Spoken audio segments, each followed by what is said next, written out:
우리 같이 잠깐 기도드리겠습니다.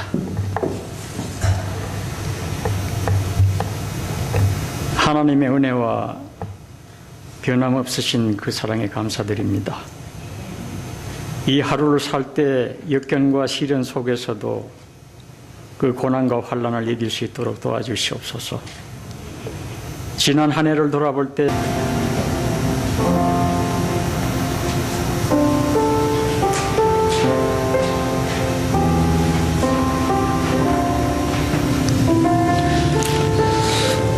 오늘 성경 말씀은 누가복음 4장입니다. 누가복음 4장 21절부터 23절의 말씀입니다. 성경을 가지고 계신 분들은 모두 펴주시길 믿음의 유익이 있습니다. 4장 21절부터 30절의 말씀까지 제가 한 절 읽고 여러분들이 한 절 읽고 마지막 절을 함께 읽도록 하겠습니다. 이에 예수께서 저희에게 말씀하시되 이 글이 오늘날 너희 귀에 응하였느니라 하시니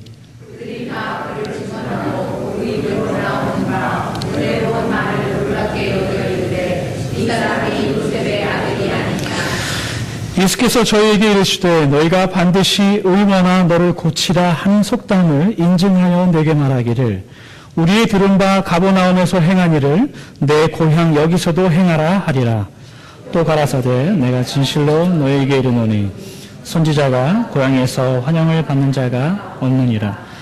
내가 참으로 너희에게 이르노니 엘리야 시대에 하늘이 새해 6달을 닫히어 온 땅에 큰 흉년이 들었을 때에 이스라엘에 많은 과부가 있었으되 엘리야가 그중 한 사람에게도 보내심을 받지 않고 오직 시돈 땅에 있는 사랍다의 한 과부에게 뿐이었으며 또 선지자 엘리사 때에 이스라엘에 많은 문둥이가 있었으되 그 중에 한 사람도 깨끗함을 얻지 못하고 오직 수리아 사람 나만 뿐이니라. 회당에 있는 자들이 그것을 듣고 다 분이 가득하여 일어나 동네 밖으로 쫓아내어 그 동네가 건설된 산 낭떠러지까지 끌고 가서 밀쳐내리고자 하되 예수께서 저희 가운데로 지나가시니라. 기도하겠습니다. 참 좋으신 하나님 감사합니다. 하나님 홀로 영광을 받으시옵소서. 하나님의 이름만 더 높아질 수 있도록 저희를 인도하여 주시옵소서. 하나님 저희에게 말씀하여 주시옵소서. 저희의 영혼을 깨워 주시옵소서. 우리의 영과 혼과 모든 것이 하나님 앞에 녹아져 내릴 수 있도록 하나님 인도하여 주시옵소서. 우리의 부족함과 우리의 나약함이 우리의 눈과 귀를 막지 않도록 하나님 도와주시옵소서. 주님 앞에 겸손히 엎드리며 금손히 나아갑니다. 우리에게 하나님의 자비를 더하여 주시옵소서. 예수님 이름으로 기도합니다. 아멘. 날씨가 참 춥습니다. 그죠? 운전 잘 하셨습니까? 네. 제가 가끔 한 번씩 물어보는 게 있는데 좋습니까? 내가 뭐예요? 좋습니까? 좋습니다. 좋습니까? 별로 이렇게 좋지가 않으시구나. 좋습니까? 좋습니다. 네, 좋습니다. 저희 교회에 저를 아저씨라고 부르는 한 녀석이 있습니다. 그 녀석을 안 지가 한 7년이나 8년 정도 된 듯 합니다. 한 7, 8년 전에는 그 녀석이 교회를 다니진 않았는데 지금 아주 열심히 교회를 잘 다니고 있습니다. 대학생이 되었죠. 제가 아주 친근한 모양입니다. 저를 늘 아저씨라고 부릅니다. 또 한 녀석은 있는데 그 녀석은 저를 늘 선생님이라고 부릅니다. 그 녀석도 한 6년, 7년 전에 처음 교회에서 뵀었는데 그때는 한참 어린 꼬마 아이였는데 지금은 곧 대학생이 되는 아주 징그러운 12학년입니다.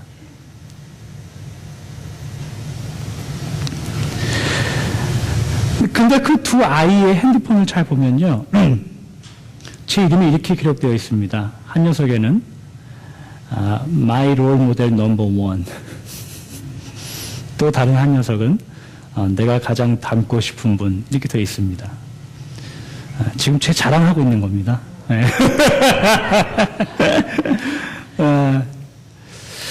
저는 그 녀석들이 저를 목회자로 존중하지 않다 그렇게 생각하지 않습니다. 또 저를 존경하지 않아서 그런 호칭을 사용하는구나 그렇게 믿고 있지 않습니다.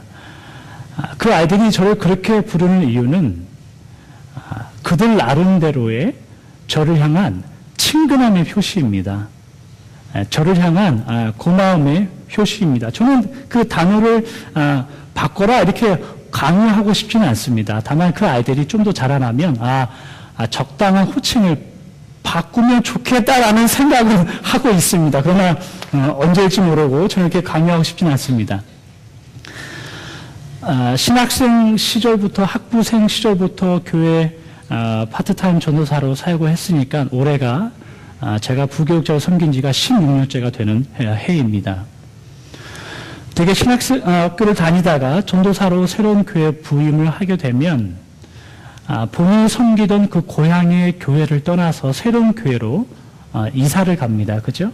그게 사역을 하는 교육자들에게, 부교육자들에게 하는 첫 경험입니다. 저도 새로운 교회에 이제 전도사가 임명이 되어서 그 교회로 가서 사역을 했습니다. 사역을 하던 중에 제가 자랐던 모 교회에서 학생부 헌신 예배를 하니까 와서 설교를 하면 좋겠다 이렇게 설교 부탁이 들어왔어요. 그래서 마침 주일 저녁이고 또 섬기던 교회 목사님께 얘기가 잘 되어서 허락을 받아서 제가 어릴 때부터 다녔던 그 교회 가서 설교를 했던 기억이 있습니다. 얼마나 많이 준비를 했겠습니까? 얼마나 많이 연습을 했겠습니까? 집에서 벽 보고 앉혀놓고 너는 필통 세워놓고 너는 권사님이다. 너는 연필 세워놓고 너는 이 아저씨다. 나를 똑바로 봐. 얼마나 많이 연습을 했겠습니까? 헌신예배 가서 예배를 잘 마쳤습니다. 예배를 잘 마치고 뒤에 서서 저는 성도님들께서 밖으로 나올 때까지 웃으면서 맞을 준비를 하고 있습니다. 어르신들께서 예배를 끝나고 저에게 다가오셔서 인사하기 시작하시죠. 그 인사 내용이 이거였습니다. 우짜 이거 심씨아들 아니요? 이게 심씨아들 아니요? 어이구 오랜만이요? 툭툭툭툭 수고했어. 이건 뭐 정도 아니고 친근함의 표현인가? 물론 이해는 합니다. 왜냐하면 제가 어릴 적부터 다니고 제가 어떻게 자라고 제가 어떻게 학생부터 꼴통짓 하고 교회에서 먹고 자고 놀고 했던 걸 다 지켜보셨던 분들이라 당연히 그렇게 하실 수 있었겠죠. 그런 말씀을 듣는 순간에 제가 이런 생각이 탁 떠올랐어요. 선지자가 고향에서 환영을 받지 못하는구나. 그런 생각을 했습니다. 그분들이 잘못된 건 아니지만 그래도 내심 상처가 됐거든요. 그랬던 추억이 있습니다. 우리 아이들이 저를 대하는 그 두 아이들이 저를 대하는 그 태도와 제가 어린 전도사 시절에 경험했던 이 두 가지를 생각해 보면 그런 생각이 듭니다. 어떤 사람들은 마음과 마음이 진심을 통해서 서로 존중하고 서로 이해합니다. 그러나 어떤 분들은 굉장히 외형에 치중하고 겉모습에 치중합니다. 그래서 정말로 마음으로 무엇을 이야기하는지, 마음으로 어떤 말을 주고받고 싶은지 그것에 귀를 막기도 합니다. 구약 성경에 보면 선지자라는 분들이 많이 등장합니다. 이 선지자라는 분들은 하나님께서 하나님의 말씀을 이스라엘 백성들에게 전해주고 싶으실 때 이 선지자 분들을 부르셔서 얘야 오늘 너 이스라엘 백성들에 가서 오늘 좀 회개를 좀 선포해야 되겠다. 여차여차한 것을 좀 알려줘야 되겠다. 경고를 해야 되겠다. 그런 분들이 바로 선지자이셨습니다. 그런데 이분들이 활동하셨던 것을 잘 보면 본인이 태어나고 본인이 자라나고 본인이 생활하셨던 그런 고향이에요. 그러니까 어제까지 옆집 개똥이의 자식이었는데 오늘 갑자기 나타나서 하나님의 말씀입니다. 여러분들 회개하셔야 합니다. 여러분들 빨리 길을 돌이키셔야 합니다. 이렇게 이야기하면 이 옆집 아저씨가 뭐라고 하겠습니까? 이런 개똥이 자식을 봤나? 어제까지 옆에서 개똥 치우던 놈이 지금 뭔 소리 하는 게 이게 아주 극히 자연스러웠던 일이었나 봐요. 그러니까 성경 말씀에 선지자가 고향에서 인기를 얻지 못하는구나. 환영을 받지 못하는구나. 이런 말이 있었나 봅니다. 예수님도 그런 말씀 오늘 본문에서 하십니다. 한 가지 묻고 싶습니다, 여러분들. 예수님께서 우리를 구원하시고 우리를 생명으로 이끄시기 위해서 이 땅에 태어나셨습니다. 믿으십니까?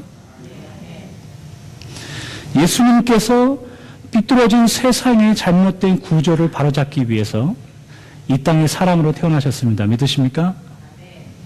왜 몇 분만 아니면서 왜 저거 심시아들 아니요 이렇게 지켜보는데 절 쳐다보지 마시라고요. 예수님께서 이 땅에 우리의 죄로 여러분들을 구원하시기 위하여 이 땅에 태어나셨습니다. 맞습니까? 네, 맞아요. 그게 승리라는 거예요. 승리라는 거예요. 그런데 중요한 사실은 그 예수님께서 승리를 이루시고 완성하실 때에 전쟁이나 무력을 사용하지 않았다는 겁니다. 예수님께서 세상을 바꾸시고 세상을 하나님의 나라로 바꾸시는 그 과정 속에서 예수님께서 사용하신 방법은 자신을 낮추신 거예요. 때로는 말씀으로, 때로는 본을 보이셔서, 때로는 우리가 처할 수 있는 최고의 위기의 순간까지 본인이 직접 취하심으로, 낮아지심으로 그 승리를 일구어내신 거예요.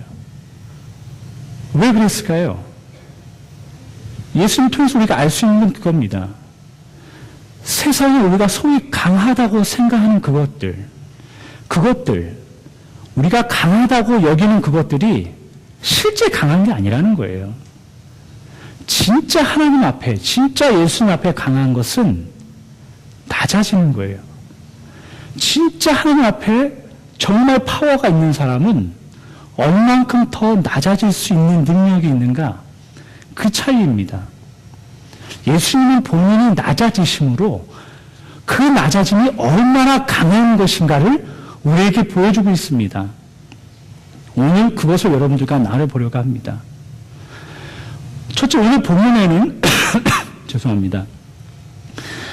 예수님의 말씀에, 그 진리의 말씀에 설득당하는 것을 정말 죽기까지 싫어했던 사람들이 나옵니다. 그게 누구냐면 유대인들이었어요. 유대인들. 오늘 본문 22절을 다 함께 읽도록 하겠습니다. 22절 시작. 저희가 다 그를 증거하고 그 입으로 나오는 바 은혜로운 말을 기이 여겨 가로되 이 사람이 요셉의 아들이 아니냐, 요셉의 아들이 아니냐 이렇게 말합니다. 이 말은 이 유대인들이 예수님이 누구의 아들이 아니냐 그걸 몰라서 물어보고 있는 게 아니에요.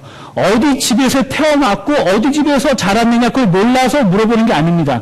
마태복음 13장 54절부터 56절과 마가복음 6장 3절을 연속해서 한번 읽어보도록 하겠습니다. 시작. 고향으로 돌아가서 저희 회당에서 가르치시니 저희가 놀라 가로되 이 사람의 이 지혜와 이런 능력이 어디서 났느뇨? 이는 그 목수의 아들이 아니냐? 그 모친은 마리아, 그 형제들은 야고보, 요셉, 시몬, 유다라 하지 않느냐?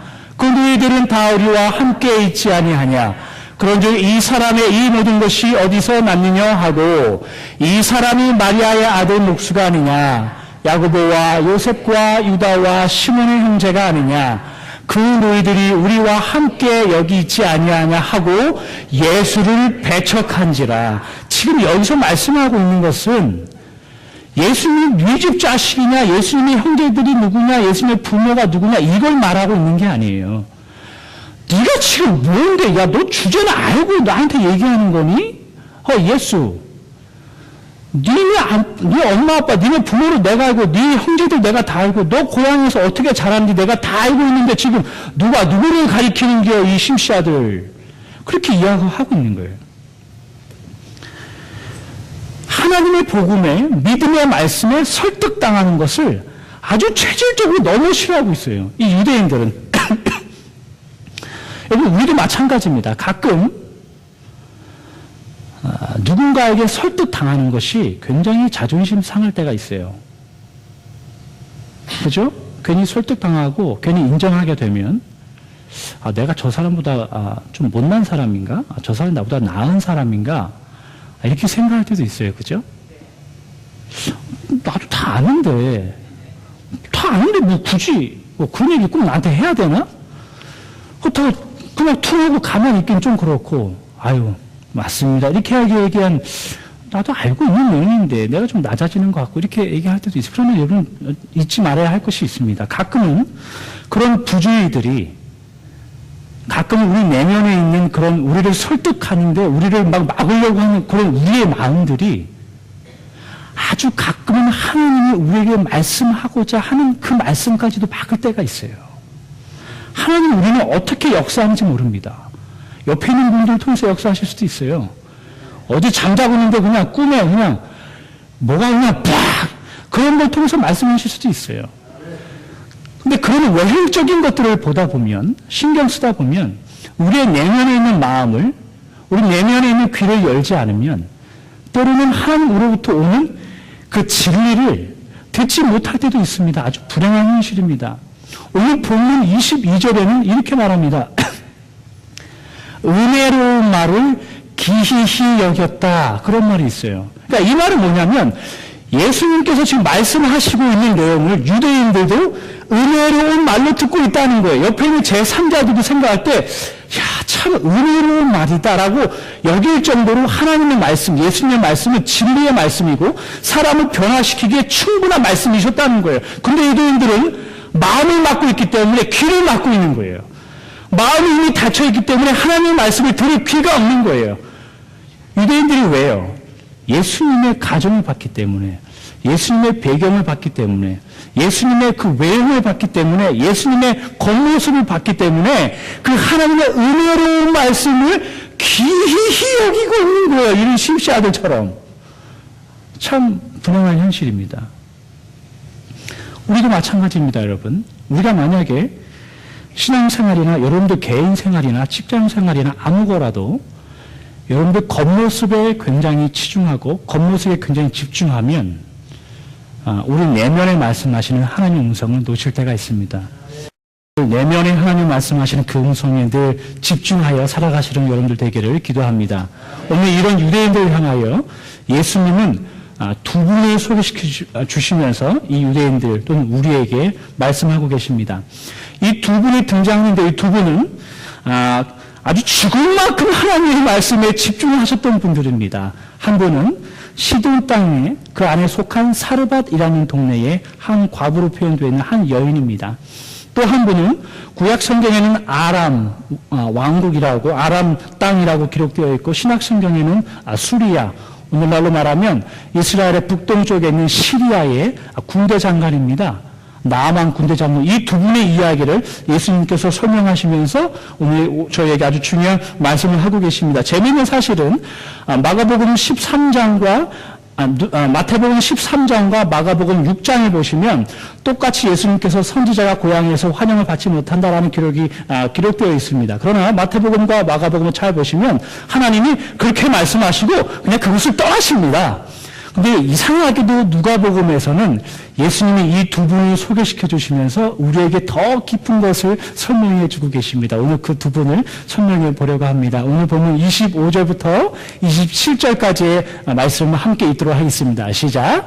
내가 참으로 너에게 이르노니 엘리야 시대에 하늘이 3년 6개월간 닫히어 온 땅에 큰 흉년이 들었을 때에 이스라엘에 많은 과부가 있었으되 엘리야가 그중 한 사람에게도 보내심을 받지 않고 오직 시돈 땅에 있는 사렙다의 한 과부에게 뿐이었으며 또 선지자 엘리사 때에 이스라엘에 많은 나병 환자가 있었으되 그 중에 한 사람도 깨끗함을 얻지 못하고 오직 수리아 사람 나만 뿐이었느니라.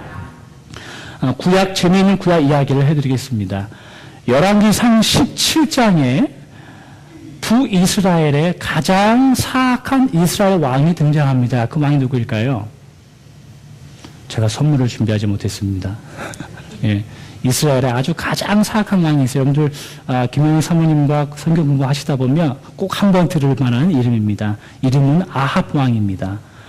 하나님을 섬겼던 이스라엘의 왕입니다. 그런데 아주 악질이었습니다. 어떤 악질이었냐면 시돈 땅 다시 말하면 이방 나라거든요. 이방 나라 왕의 딸을 자기 와이프로 데려와요. 그 이름이 이세벨입니다. 하나님 앞에 늘 죄악을 짓고 살던 그런 왕이었습니다. 아주 부부가 아주 그냥 쌍으로 그랬습니다. 그러니까 하나님이 너무 불편하신 거예요. 그러니까 엘리야 선지자에게 얘야 가서 이스라엘에 한 가지 이야기하고 올 것이 있단다. 그게 뭐냐면 너를 통해서 엘리야를 통해서 말을 하지 않는 이상 내가 그 땅에 비를 내리지 않을 것이다. 몇 년 동안요? 3년 6개월 동안. 여러분들 3년 6개월이 짧은 시간이 아니지 않습니까? 3년 6개월 동안 가뭄이 생기기 시작했습니다.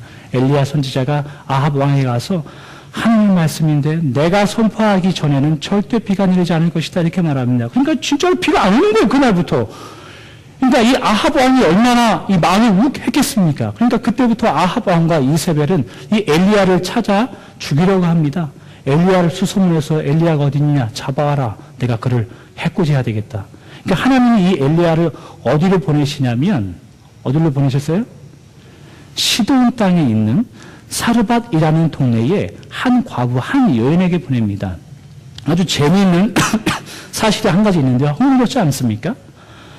아합 왕, 신앙이 없었던 이 아합 왕은 이방인의 땅, 시돈 땅에서 자기 와이프를 데려옵니다.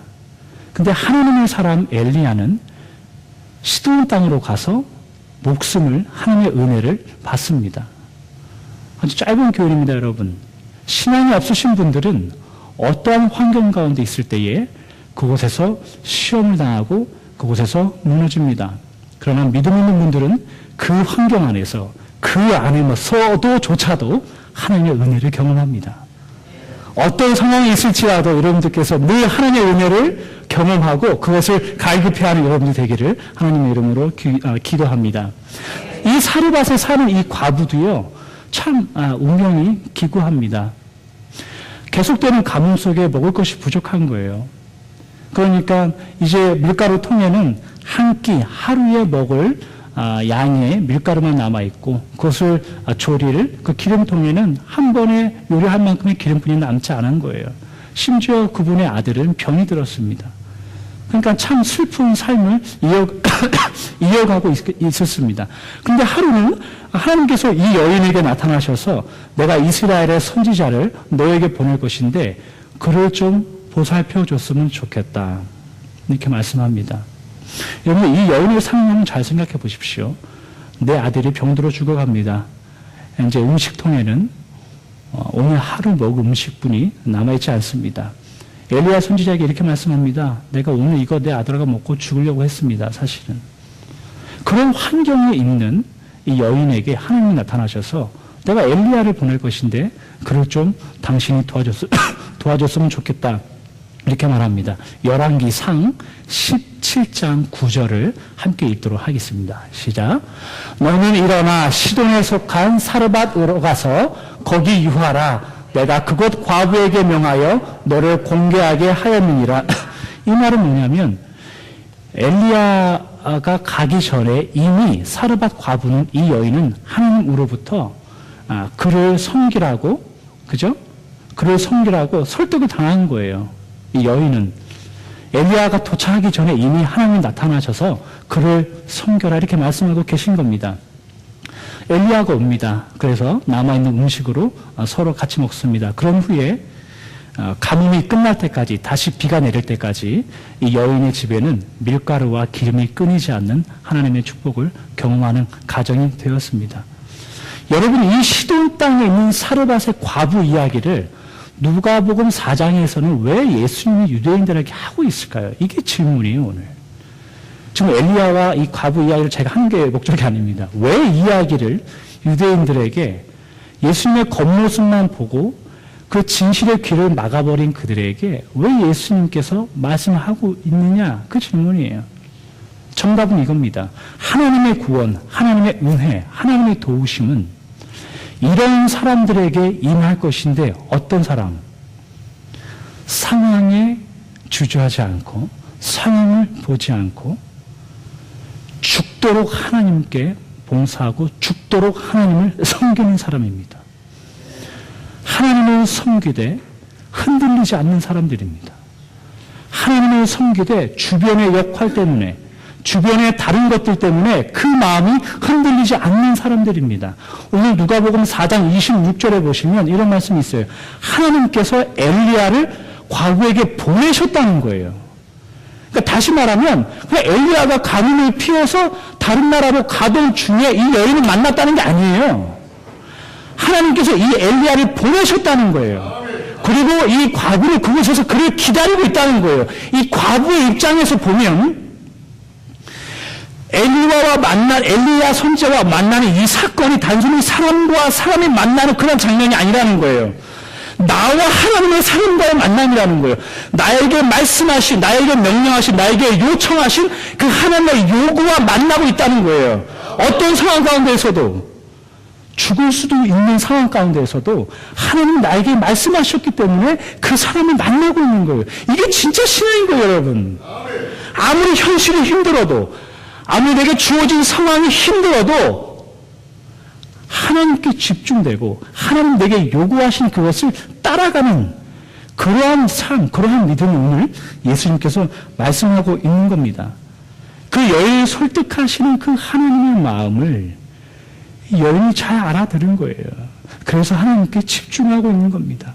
하나님의 음성에, 하나님의 요청에 집중하고 있는 겁니다. 다른 상황을 보지 않는 겁니다. 하나님께 집중하고 있는 거예요. 그 시선을 집중하고 있는 거예요. 중요한 사실입니다. 오늘 두 번째 예수님께서 소개하고 있는 분은 아람, 구약에서는 아람이고 신약에서는 수리아입니다. 오늘날로 따지면 시리아이고 그곳의 군대 장관입니다, 여러분. 역사적으로 따지면 이 아람 나라와 이스라엘은요, 해만 뜨면 전쟁하고 해지면 잠깐 쉬었다가 해만 뜨면 전쟁하고 해지면 잠깐 쉬었다. 그렇게 하는 아주 싫어하는 종족들이에요. 아주 그냥 눈만 뜨면 어떻게 하면 저 땅을 차지해서 포로로 다 잡을까 그런 것만 생각하는 사람이에요. 그 아람 나라의 군대 장관입니다. 나만 장군님이. 근데 이 장군님이 물등병에 걸렸나 봐요. 그러니까 본인의 집에 숨겼던 그 여종이 있는데 이 여종이 성경에는 이스라엘에서 포로로 데려온 여종이라고 합니다. 그러니까 이 여종이 이 나만 장군에게 이런 말을 합니다. 우리 고향 이스라엘에는 많은 선지자들이 있습니다. 하나님께서 그들을 통해서 역사하시는데 그들이 나만 장군 당신을 고칠 수도 있습니다. 이렇게 말하는 거예요. 그러니까 이 나만 장군이 그 여자아이의 말을 듣고 본인이 섬기는 그 아람 왕에게 가서 도움을 요청합니다. 여차하오니 제가 이스라엘에 다녀오겠습니다. 편지 좀 써주십시오. 이렇게 해서 아람 왕이 편지를 씁니다.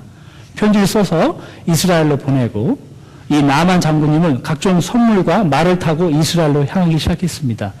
편지가 먼저 이스라엘 땅에 도착을 하였습니다. 이스라엘 왕이 그 편지를 읽었겠죠. 편지를 읽었습니다. 편지의 내용은 우리의 군대 장관을 당신에게 보내니 좀 병 좀 고쳐주십시오. 이런 내용이 있습니다. 이 말을 읽는 순간 이스라엘 왕이 옷을 찢고 화를 내고 그냥 왕궁을 뒤엎어버리면서 화를 내고 역적을 냅니다. 왜요? 성경이 말하는 첫 번째 이유는 내가 하나님이 아닌데 어떻게 내가 문둥병을 고치겠느냐. 이 말은 뭐냐면 저 이방 나라가 나를 우습게 하는구나. 우리 하나님과 이 이스라엘 왕의 이 권력을 우습게 하는구나 그거예요. 그러니까 그냥 뭐 화를 냅니다. 두 번째는 이건 제 생각입니다. 아람 왕은요, 아람 왕국은 이방 나라고 멀리 있는 적국이에요. 근데 그곳에 있는 군대 장관을 이곳을 보내겠다는 거예요. 군대 장관이니까 싸울 때마다 맨 앞에 서 있을 거 아니에요. 싸울 때마다 돌격 앞으로 하는데 저 앞에 서 있던 게 나만 장군이라고요. 근데 그 나만 장군이 이스라엘을 보내서 병을 고쳐달라 하는 것은 이스라엘 왕이 생각할 때는 어쩌면 당연한 생각이죠. 이 친구들이 뭔가 꾸미고 있구나, 지금. 병으로 오겠다고 하지만 어떻게 보면 이 사람들이 작전을 벌여서 우리 이스라엘을 공격할 수 있겠구나. 그래서 이스라엘 왕이 엘리사 선지자가 와서 돌아간 다음에 군인들을 시켜서 이 나만 장군을 잘 감시하게 만듭니다. 그러니까 옷을 찢고 막 붕괴하고 있는데 엘리사가 왔어요. 왕이시여, 당신이 옷을 찢고 막 붕괴한다는 걸 제가 듣고 있었는데 무슨 일이십니까? 그러니까 왕이 여차여차해서 내가 아주 화가 난다. 그러니까 엘리사 선지자가 이렇게 이야기합니다. 하나님의 뜻이 있겠죠. 하나님의 마음은 다른 데 있을지도 모릅니다. 그리고 집으로 돌아가요. 그런 다음에 나아만 장군이 엘리사 집에 도착을 합니다. 도착을 해서 이 나아만 장군이 엘리사 선지자에게 이렇게 말씀합니다. 나의 여종이 당신에게 가서 나의 병을 고칠 수 있다고 해서 제가 왔습니다. 이러니까 이 엘리사 선지자가 나만 장군에게 이러는 거예요. 그래요? 그러면 저기 요단강에 가서 몸을 굽혀서 엎드려서 7번을 씻으십시오. 그러면 나을 겁니다. 이렇게 말씀합니다. 나만 장군이 그 말을 잘 이해를 했을까요? 못했을까요? 여러분? 여러분이 만약 나만 장군이라면 그렇게 했겠습니까? 안 했겠습니까? 네. 네. 그러면 아주 굉장히 뭔가 이상 있는 사람인 거예요.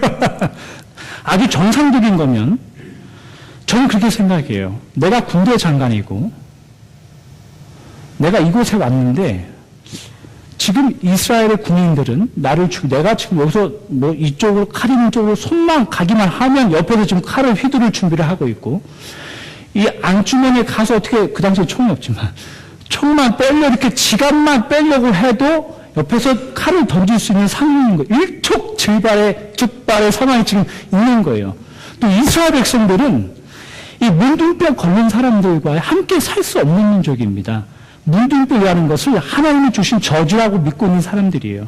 그러니까 문둥병 걸린 사람이 지나가다가 저기 그냥 레귤러 한 사람 지나가면 저는 문둥병 환자입니다. 이거 도망가야 돼요. 그 옆에 가까이 할 수 없는 사람들이에요. 문둥이들은. 죄송합니다. 문둥병을 가지고 계신 분들은. 그런 문둥병을 가진 군대 장관이 지금 와서 이야기하고 있으니까 이스라엘 백성들은 한쪽 오른손에 이미 돌을 잡고 있을지도 몰라요. 여차하면 반란을 일으키거나 문제가 있으면 던질 준비를 하고 있을지도 몰라요. 그러니까 나만 장군이요. 상식적인 생각에서 엘리사 선지자가 가서 몸을 엎드려서 7번 씻으십시오라고 이야기했을 때 아주 정상적인 사람이면 그것을 억셉하기 힘듭니다. 당연한 겁니다. 그건 믿음의 문제가 아니에요. 그럼 믿음의 문제가 아니에요. 그런데 더 재미있는 사실은 이 나만 장군의 태도입니다. 열왕기하 5장 11절을 함께 읽도록 하겠습니다. 시작. 나만이 노하여 물러가며 가로되 내 생각에는 저가 내게로 나와서 와서 그 하나님 여호와의 이름을 부르고 당처 위에 손을 흔들어 문둥병을 고칠까 하였도다. 그러니까 이 나만 장군의 생각은 이거였어요. 선지자가 나에게 나와서 내 아픈 부위에 손을 얹고 기도하면 그게 나야지. 내가 지금 누군데? 내가 지금 어디서 왔는데? 당신 내가 지금 누군지 알아? 기도를 해야지. 이런 거예요. 그러니까 이게 안 되니까 나만 장군 너무 화가 나는 거죠. 그러니까 이 엘리사 선지자에게 이렇게 말씀합니다. 내가 살고 있는 고향에는 이거보다 더 깨끗한 강이 얼마나 많은데요. 그리고 돌아가려고 하는 거예요. 나만 장군이 엘리사 선지자에게 왔을 때 그 마음은 이런 거였어요. 그가 내게 와서 나의 병을 치료해 준다 했어요. 그런데 엘리사 선지자가 지금 말씀하고 있는 건 네가 가서 엎드려서 고침을 받으라는 거예요. 이거 굉장한 차이입니다, 여러분들. 나만 장군은 네가 나에게 와서 내 손을 얹고 기도하면 병이 나야지. 근데 하나님의 말씀은 네가 엎드려서 기도해서 병이 나라는 거예요. 아주 굉장히 큰 차이가 있어요, 여러분들. 나만 장군이 어떻게 했을까요? 하나님께 집중합니다. 하나님의 말씀에 집중합니다. 하나님의 의도에 그 하나님의 그 마음에 그걸 이해하기 시작한 거예요. 처음에 엘리사 선지자에게 올 때는 그가 내게 와서 기도하기를 바랬던 사람이, 그러나 엘리사 선지자는 네가 가서 엎드려서 고침을 받아라 얘기하는 이 얘기를 듣는 순간 가서 엎드려요. 몇 번이요? 7번. 이 엎드린다는 의미가 뭐겠어요, 여러분들?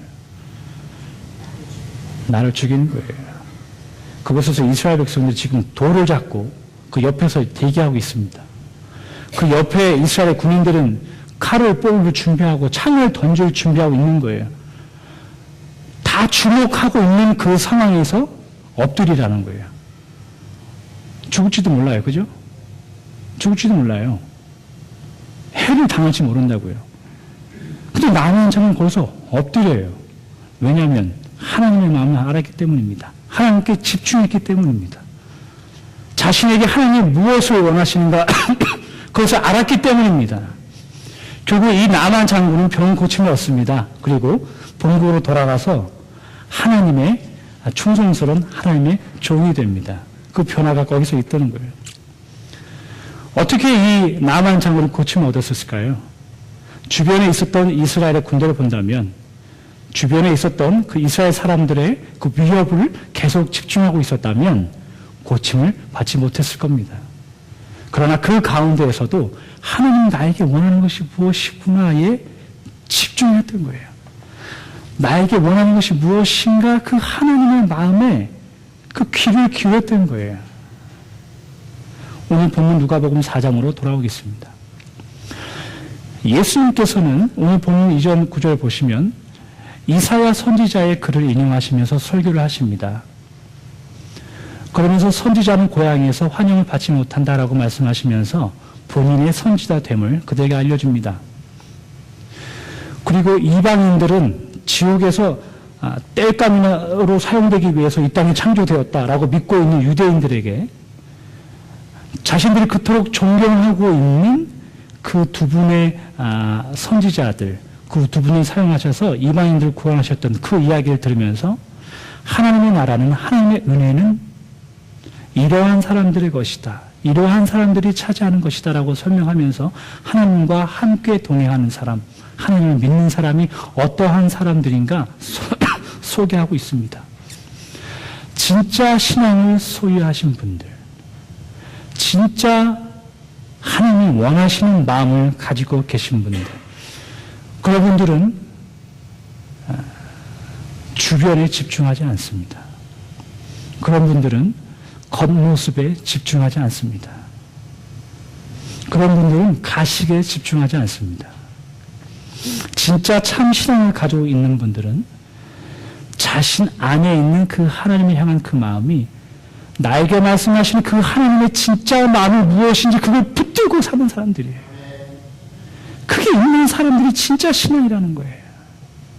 그게 있고 없고가 진짜 하나님의 사람인가? 그게 있고 없고가 진짜 하나님의 사람이 아닌가? 그것을 판단하면 한다는 거예요. 하나님 앞에 서십시오. 하나님 앞에 서십시오. 매일마다, 날마다, 매 순간마다 하나님 앞에 서십시오. 그리고 주위에 있는 분들에게, 가족들에게, 회사에 있는 다른 분들에게, 또 직장 동료들에게, 그런 많은 분들에게 겉모습을 보고 판단하지 마시기 바랍니다. 여러 경로를 통해서, 여러 가지 일들을 통해서 우리에게 말씀하시는 그 하나님의 음성, 그 하나님의 마음을 우리가 미스하기도 그렇기 때문입니다, 여러분들. 늘 하나님께 더 집중하길 바랍니다. 늘 날마다의 삶 가운데 하나님 앞에 더 집중하며 사시길 바랍니다. 그렇게 하겠습니까? 그렇게 하겠습니까? 약할 때 강한 되시네 나의 부배가 되신 주 나의 모든 것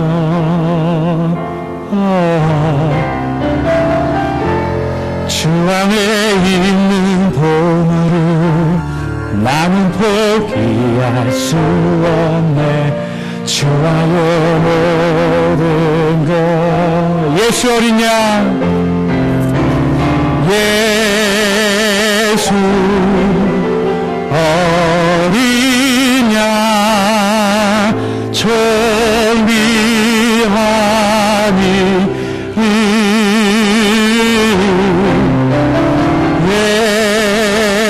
예수 어린 양 존귀하니 십자가 죄사하셨네 십자가 죄사하셨네 주님의 이름 찬양해 주 나의 모든 것 쓰러진 나를 세우고 아멘 쓰러진 나를 세우고 나의 빈 장정에 주 나의 모든 것 예수 어린 양 예수 어린 양 존귀하니 미움 예수 어린 양 존귀한 이름 예수 어린 양 존귀한 이름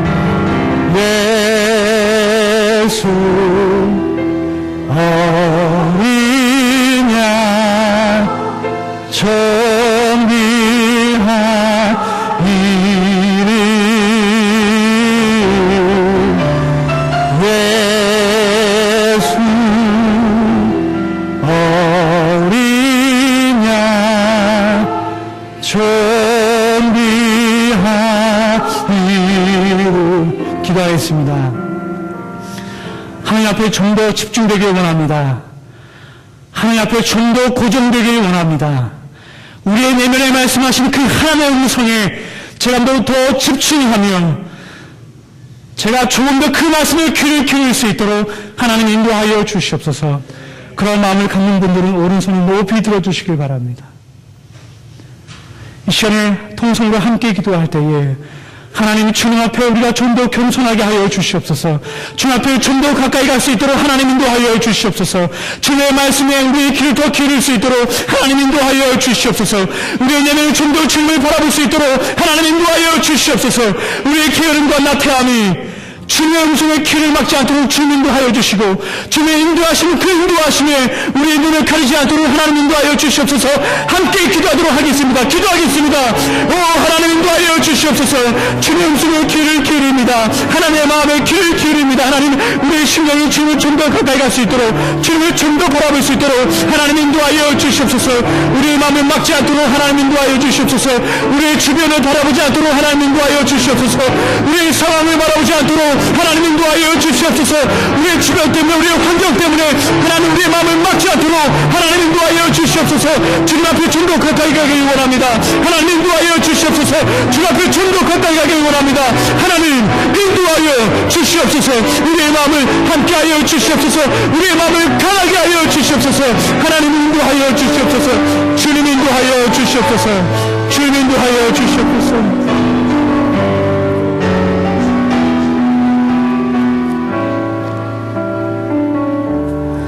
살아계신 하나님 아버지,